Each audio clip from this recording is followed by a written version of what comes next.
the deployment would take place. So preemptive lawsuit is couldn't be targeted to a specific targeting of the military. So we don't anticipate that, but we don't rule it out.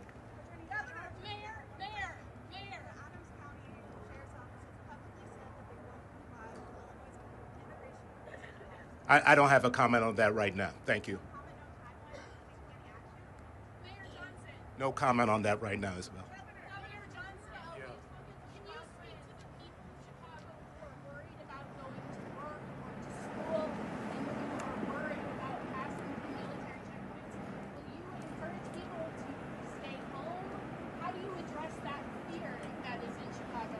You know, thank you for that question. The way we address the fear is that we stand firm together. That's why you have this full display today, that we are going to have the backs of working people across this city, and that any attempt to intimidate our people from being able to live their lives, that is the quintessential example of terrorism. And we will not bend, break, or bow to that type of tyranny. So we're going to continue to make sure that the people of Chicago know their rights, and business, philanthropic, labor, elected leaders, faith leaders. We're all going to put our arms around every single resident of this city to ensure that our way of life is not disrupted. Shia.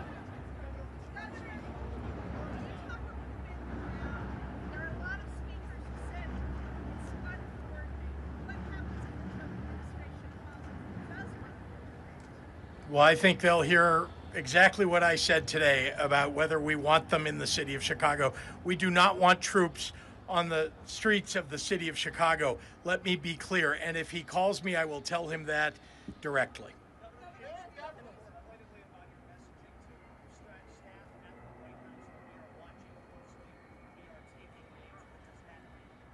It simply means that people who are breaking the law, who are acting in unconstitutional fashion, will be held accountable, must be held accountable. Yes.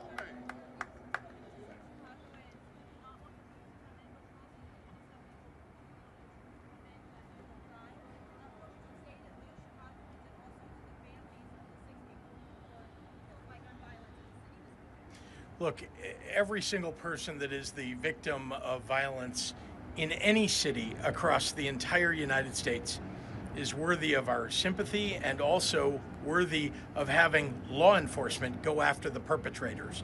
That is what we do in the city of Chicago. That is what we do in the state of Illinois. We will not give up on that. We will stand up for the people of the state of Illinois and the city of Chicago by following the law. Thank you. I got you. I can speak for Chicagoans.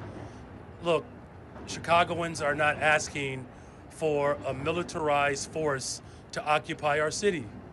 They're not asking for that. I can tell you what Chicagoans are asking for. They want us to build more affordable housing.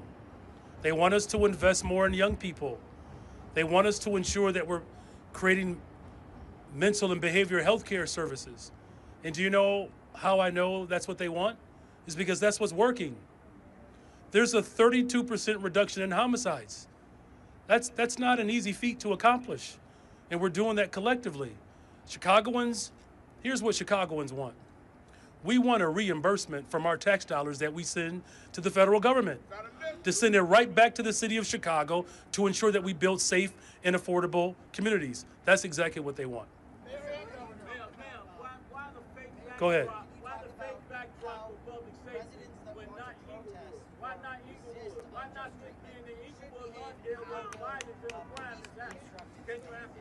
Look, as we've said before, protecting our First Amendment is the top priority of our democracy. And so, of course, we want people to raise and elevate their voices, but they have to do it in a very peaceful way. Let me be very clear here. The Trump administration, they are trying to incite and provoke violence. And so that's why you're seeing a very coordinated, disciplined response in this moment. Look, there's no secret that the city of Chicago has been on the front line fighting for justice, not just for Chicago, but for folks across this country. This is the city that said, keep hope alive. This is the city that birthed, yes, we can. And so we know how to resist. We know how to raise our voices. We know how to do that in a constitutional way. And that's what we're calling for. Thank you.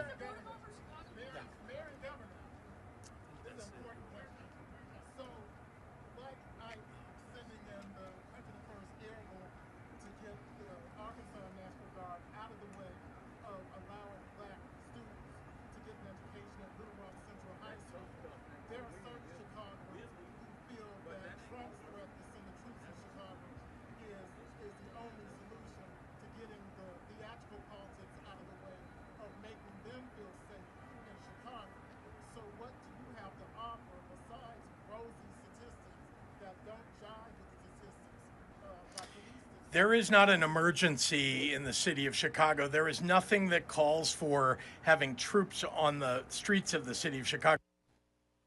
We have crime like other cities do, but let's be clear. We are actually in better shape than the 30 biggest cities across the United States.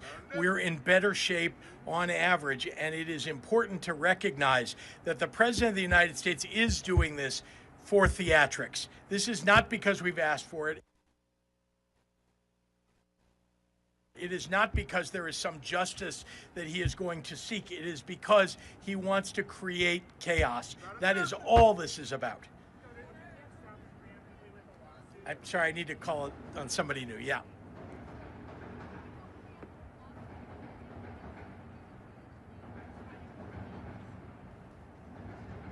Well, one thing that we're trying to make clear to the entire United States is that this is a great city. Look at how beautiful this city is. This city is moving in the right direction on crime. That we have been, in fact, over the last 4 years, we have seen homicides drop in half. And that is something that the President of the United States should pay attention to. I know he doesn't read. I know he doesn't listen to very many people, but I know he watches television. And so perhaps if somebody from Fox News or from Newsmax is here, they'll cover the fact that Chicago is in much better shape as a result of the work that we are doing to prevent crime, to interrupt crime, to reduce crime, to increase the number of police. Our state police are up during my time in office. I want the president to understand that we do not want troops on the ground in the city of Chicago. Neither do the people of Chicago or the people of the state.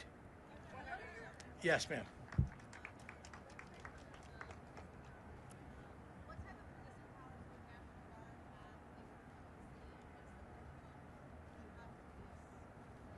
Well, the Chicago Police Department has its job to do. The troops, if they are federalized, will be limited by what federal troops can do. So those are the rules. They're not supposed to be doing crime fighting. They're not supposed to be involved in anything other than what federal troops are supposed to do. They can guard federal buildings.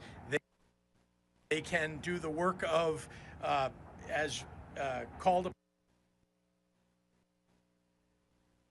upon to, perhaps sit outside the city of Chicago, but not to fight crime in the city of Chicago. Upon to, perhaps sit outside the city of Chicago, but not to fight crime in the city of Chicago. That is not what they're supposed to be doing.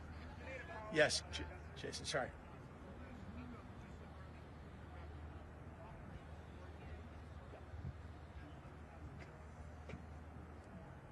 So the police department is under the direction of my leadership, my superintendent, Superintendent Snelling. We have our own autonomy in terms of how we protect this city. As the governor has articulated, federal troops are not police officers. They don't have that authority or that power. So the very thing in which the president is claiming he wants them to do, they don't have the authority to do that. Look, here's the other thing that's important. Our local law enforcement cooperates with federal agents on a host of things, one of which is getting illegal guns off the streets of Chicago. Just a couple of weeks ago, we seized over 150 guns that were trafficked in from Mississippi and Indiana. That's the type of coordination that we have to continue to do to drive safe and affordable neighborhoods. Thank you all very much.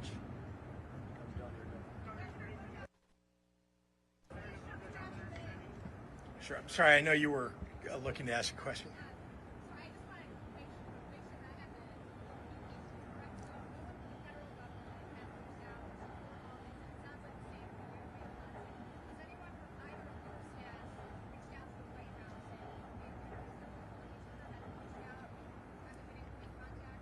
If we needed them to call in troops or we needed to have the National Guard federalized, we would call them. We are not calling them. We do not need that. This is going to be the last question.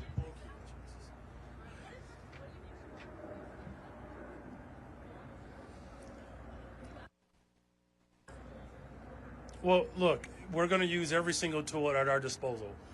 Here's the most important thing to note today,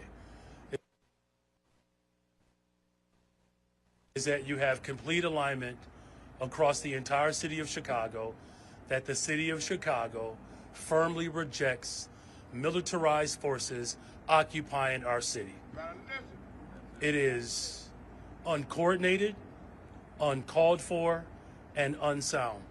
The best way to build safe and affordable communities, not just in Chicago, but across this country, is to invest in them.